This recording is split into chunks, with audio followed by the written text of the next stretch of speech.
Hi and welcome back to my channel. I am Koala and this is my little nook in this end of the universe that we call YouTube. I am a shamanic practitioner, mainly within Nordic shamanism, and I am here today to kick off this series about Nordic gods.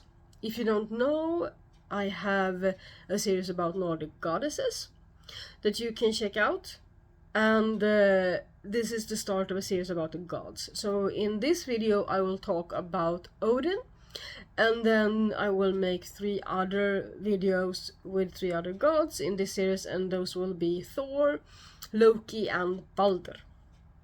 So this video was supposed to be a lot longer and a very much deeper video about Odin. I will have to make a part 2 later on that will probably be on YouTube in July, I think, if I because I have planned so much. So why is this happening?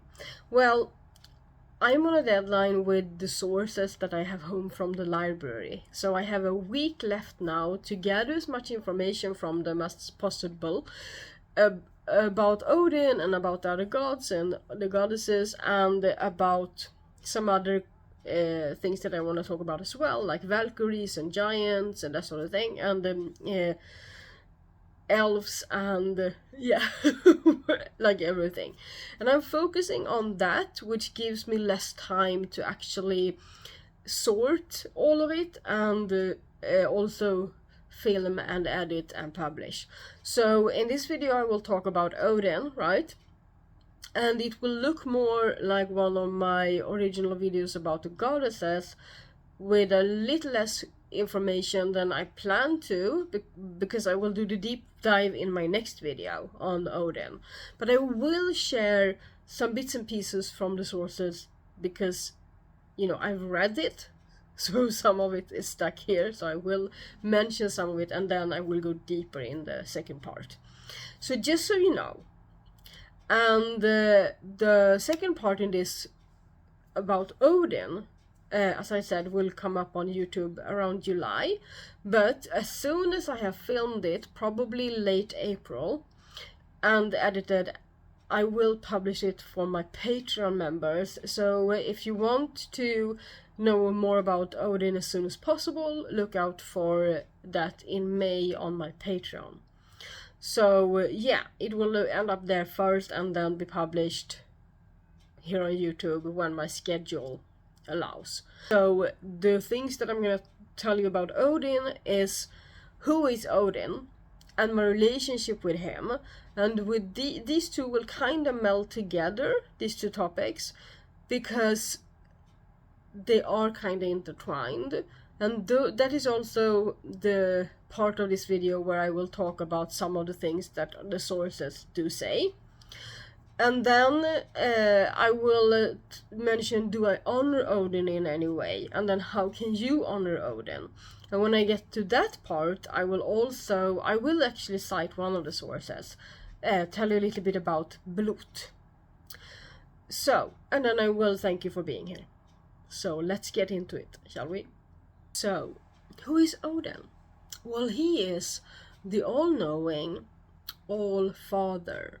So the name in Swedish is Allfadern, All-Father, like the father of all, which is kind of interesting because in some sources he is mentioned as the creator of humans, and in a lot of sources or in a lot of places he is mentioned as like the tribe father of a lot of human tribes here in the Nordic. So he has a reputation of being like a creator god or the creator god, but at the same time, Heimdall, which is another god I will talk about in my in my second season of these, so not with these four videos, but later on I will talk about Heimdall. Heimdall is the god that is said to have created humans, and he is said to be older than Odin, older than any other god, older than creation itself. He was there at the inception of the universe when fire met ice and that sort of thing. So he is said to be the creator of humans as well. I have read the sources, so my perspective on it is that, and my opinion on it, is that Heimdall was the one who created Ask and Embla, their bodies and flesh. And this is a story, actually, Ask and Embla, that I'm not that fond of, because it's kinda close to Christian story about Adam and Eve, and it just doesn't resonate with me. But I also find it interesting that you know, around the world there are similar stories about the creation of humans, because humans must have come from somewhere, right? And most often the gods and goddesses were there before humans, and they created humans. So I understand. I just don't resonate with the story that much. But anyway, so my opinion is that Heimdall created their flesh, their blood, their bones. And then, because there's a story about Odin and his two brothers, which could be Vila and Ve, but they have also other names in some stories. They find Ask and Embla, they are like, I don't know, strolling, walking the earth, and they find Ask and Embla just laying there, motionless, soulless, completely unconscious, in the way that they had no consciousness. So then they gave them life. So from that perspective, you know, we can have both. We can have Heimdall creating the vessels of humans, and then we have Odin blowing life into them, giving them a soul and a consciousness. So that is my opinion and my view on it.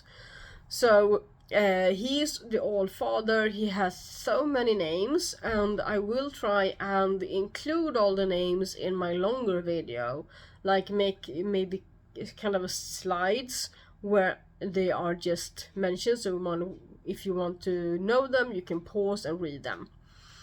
So he is the highest and the greatest of all of the gods. And it's kind of interesting because in a lot of stories he's said to have taken the shape of other gods, and the different scientists are disagreeing on if that means that he is those other gods, and they are Odin really, or if he just, and that is more my opinion, he took the shape of them to do certain things.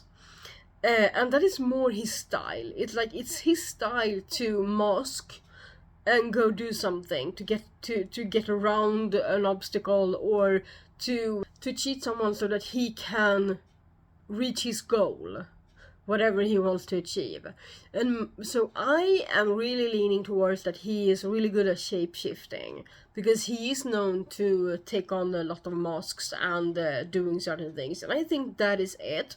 But it's also the view that I've talked about in my goddess videos, because there I've talked about the fact that we have a lot of goddesses, and we also have the sacred feminine, we have the earth mother, and that we can view all of the goddesses as different phases of the goddess, the earth mother in this case, or the feminine aspect of the universe.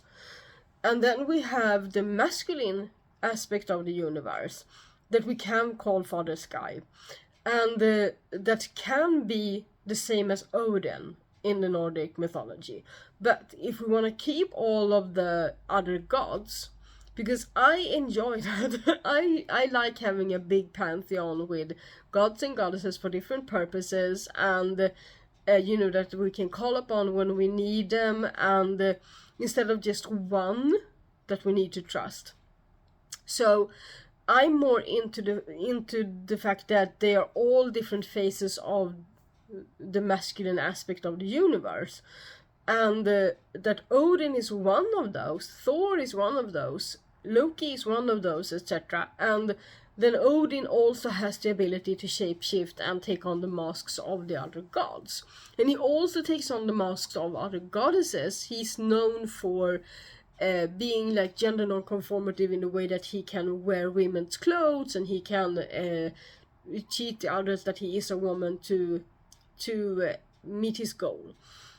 And yeah, he's not alone in that. We have Loki as well, but I'm going to talk about Loki next week, so I'm not going to talk about him here.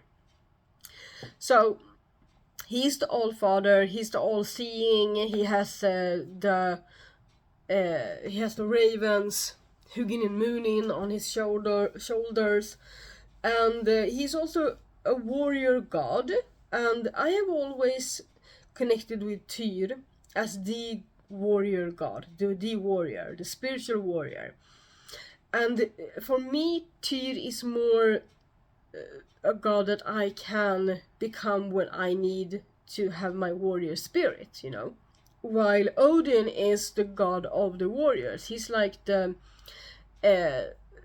ruling god of the warriors. He's also the ruler of the Valkyries. One of the rulers of Valkyries. We have Freya as well. So he's not a warrior in that sense. He's more of, you know, the leader of the warriors. And then we have the Seidrer in him, and he is not the original Seidrer. We have Freya, that is the magician among the gods, and Freya is the one who taught Odin. And the sources differ here. Some sources say that he just went to Freya for that information and for her to teach him, and he got mocked for it, or but also, you know, not mocked in a way like, well, okay, some sources say that he's mocked because, oh, you need a woman to tell you that, but that is more the patriarchy talking, and the patriarchy has had a lot of power over the sources over the years, so we need to keep that in mind. My view on it is more following other older sources that say that Odin, he went to Freya, and because they honor her and her place as the magician among the gods, so then the other gods, you know, they played around with him, mocked him a little bit, but more in like a light-hearted spirit, because that's what they do. That's the jargon that they have amongst each other. I've talked about that in my goddess videos. That gods and goddesses, they trick each other, cheat each other, and that's just how they are. Yeah. So some sources say that he went to Freya and did that because they honor her as the Seidrer and the magician among the gods, and the one that knows about magic. Other sources say that he tricked her by shift-shaping into or masking himself as a woman to be able to gain that information from her. But that is like a smaller amount of the sources, and they don't resonate with me. And yeah, you can dig very deep into that if you want to. And you know, you can discuss that forever, but I'm not going to. And then we have Odin's home, Valhall. So the interesting thing, I think, is that Odin's home, Valhall, is one place where humans can go when we die. So from the video about Freya, you might remember that Freya got half of the warriors from the battlefield, and Odin got the other half. So half went to Folkvangen, half went to Valhall. And yeah, that means that Valhall is in the death realm, right? And here is where I want to go into my relationship with Odin, because I grew up with the Nordic sagas, the mythology, and that sort of thing. And my understanding has always been that Valhall is where you go when you die. And there's a big feast there, and, you know, there's a new feast every night with a pig that is reborn every morning and that sort of thing. And then when I grew up and started to really dedicate myself to this and working with Odin and the gods and goddesses of the Nordic, I place Valhall in Asgard. Asgård, one of the upper realms of the 9 worlds, right? One of the upper worlds of the 9 worlds. But there's also a shortcut between Asgård and Helheim.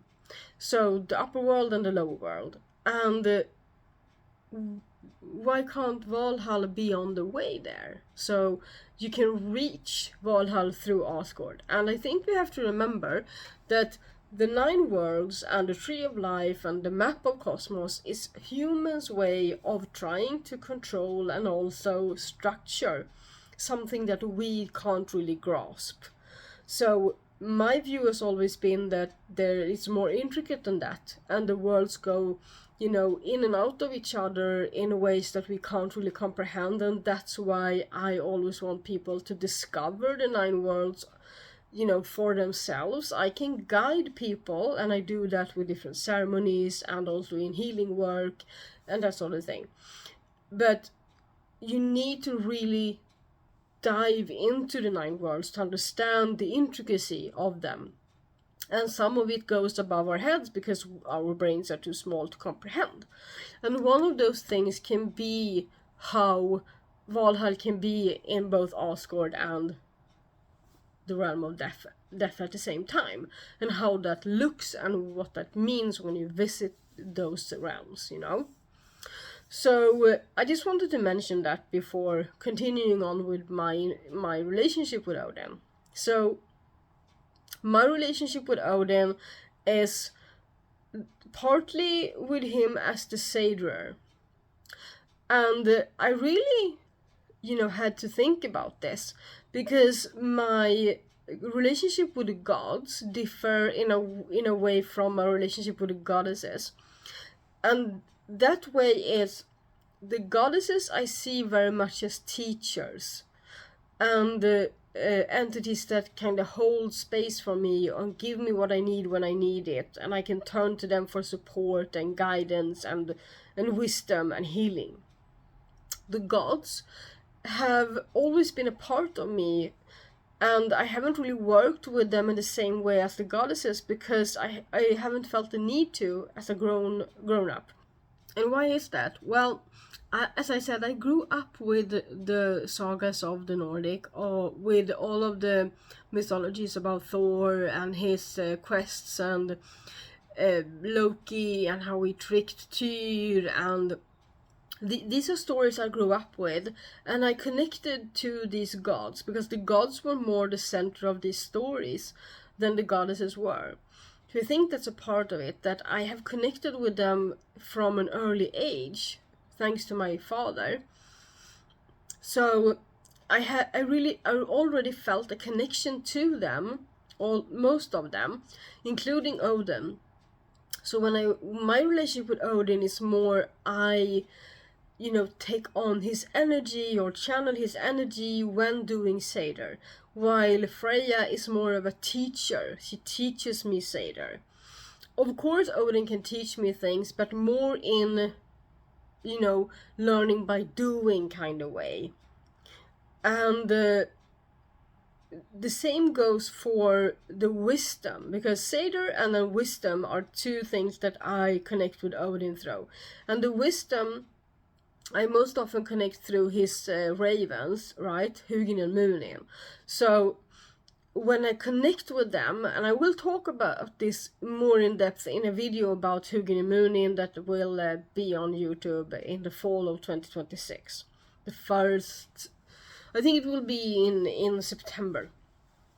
I will share that. So, or in August. Anyway, so when I work with Hugin and Munin, I am Odin, receiving the knowledge from these ravens. So Odin is the all-seeing god.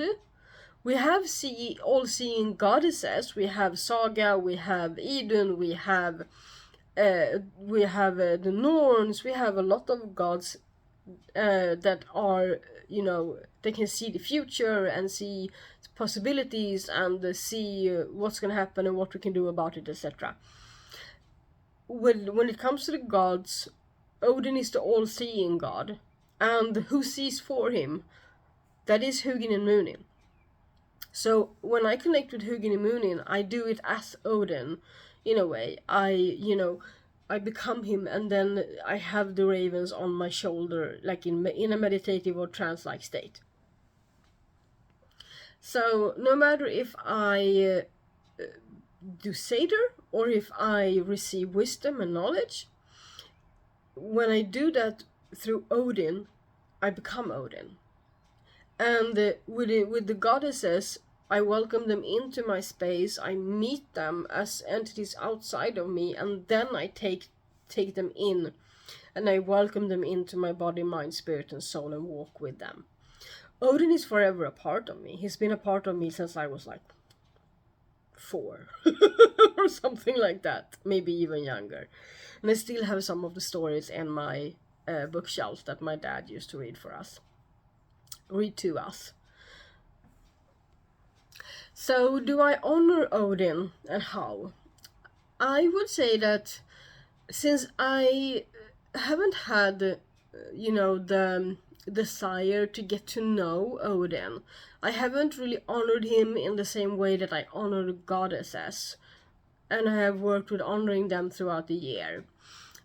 However, I feel like I honor Odin just by working with him, and that I do that more on a daily basis, like acknowledge him as a part of the universe, because he is that to me. He's a face of the universe. So, and an aspect that I feel connected to a lot of the time. So that means that I honor him on a daily basis, like with just a thought.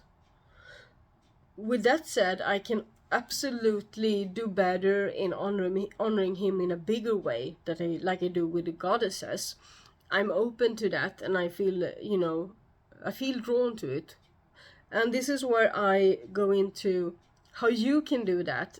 And we can honor Odin in the same way that we honor the goddesses. We can invite him in, we can meditate with him, we can light a candle, we can we can place offerings on the table for him, and all of that. But there's also a part of, like a small part of this book that I want to read to you. This is Fornnordisk religion, or ancient Nordic religion, by Gro Steinsland. So this is from a chapter about Blot. Blot as ritual hostings, I would say, like event where you have guests that you eat with them as well. So I'm gonna try and translate this, so bear with me. The most important ritual was the Blot.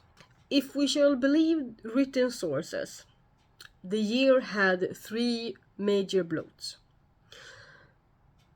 It is, however, not easy to get any kind of order on the information about the timing of these yearly Blots. The moon was the measurement. In ancient Nordic sources, it is said that you celebrated at Sumri, which is translated to towards the summer, and you celebrated this during the spring. This marked the entrance to the summer half of the year, a turning point that in today's calendar would be the April 14th. So, tomorrow. I'm hoping that this video comes up today, which is the 13th of April. The summer Blot was dedicated to Odin. You sacrificed for good sailing, victory over enemies, and you blotade, which is offered food, to the king and the chiefs, prosperity. This was called Fagni Sumri, to greet the summer. This was the start of the summer season's travels and market events and violent Viking travels. And I wasn't planning on talking about all of the Blots in this video, but just to mention all 3. The autumn Blot was in the middle of October and could be said to be a kind of Thanksgiving party that was held in honor of the god Frey. This was the time where we had all of the harvest in, and the animals had been slaughtered when they were the fattest, and the family was gathered to enjoy the fruits of the mutual labor. So she said 3, but it's also a midwinter blot call mentioned in here, but I will talk about that in my video of Skadi towards the winter solstice. So in a lot of sources it's also said that you can honor Njord, Frey and Odin in the same event. And you honored Njord for safe travels over the sea. He's the sea god. You honored Odin for victory, to gain victory and success. And then you honored Frey for a good harvest. And that you can, cheer to all of these. So you have a blot. A blot is that you gather and have a feast, a meal in the honor of these gods, and then you cheer to them. And so that is something that one can do, and I feel like I will definitely include Odin in some kind of celebration in the future. I don't really know what yet. I need to sleep on it. I need maybe even to sit with Odin and kind of see what I want to do about that. And yes, I hope that inspired you a little bit. So depending on what aspect you are working with Odin, depending on what you want to do, how you want to get to know him, if you want to work with him as we do the goddesses, you can honor him in different ways or honor different aspects of him, like honoring the Seidrer, honoring the warrior god, honoring the Allmightiness, the all-seeingness. You can honor that or all of the above. And simply invite him to a meal and then, have a plate out for him. One thing that I really can't do is have a plate for him, because I think I would just disappoint him. Because when you used to do these big bloats, all of the gods got like meat. Like horse meat and pig. So horse and pig. And then mead, which is some kind of like honey beer. And I don't eat meat and I don't drink alcohol. So I think I would just disappoint. So I'm gonna have to sit with that and see where I want to go with that and what I want to do. Or if I just maybe am, content with what I'm doing, which is honoring him in my daily life and acknowledging him in my daily life, because that's what I feel like I do, because he's such a integral part of me. So maybe I'm just content with what I'm doing, honoring him in my daily life, just as a part of me and a part of the cosmos, and a face of cosmos.